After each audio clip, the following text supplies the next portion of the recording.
generally speaking, what an employee has to prove when they're suing an employer for discrimination is A, that they're a member of a protected class, B, that there was some kind of discriminatory intent against them, 3, there was this adverse employment action, like I mentioned, termination, demotion, etc.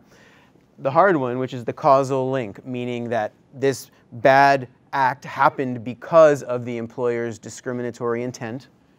And then there's damages, which is usually pretty easy, whether it's you got fired, so now you're not getting any wages, or you got demoted, so you're getting less wages, or you passed over for a promotion that you should have gotten, so now you're getting less wages than you would have otherwise. So those are the elements, but courts have realized how hard it is for an employee to prove this causal link, the discriminatory intent, and that it was the intent that caused the bad outcome. So what they've done is this: they've set up a 3-step process. The first step goes to the employee, and it becomes their burden to prove that something, that they're a member of the protected class. That's easy. That something bad happened to them. That's pretty easy too. And then they just have to put forth what's called a prima facie case, meaning sort of a smell test that there were rumors, or that there was something that suggests that there was a discriminatory intent behind this thing happening. It could be based on statistics, right? That all the male employees got promotions, all the female employees got demoted, or whatever it is, something that gives an aura of discrimination.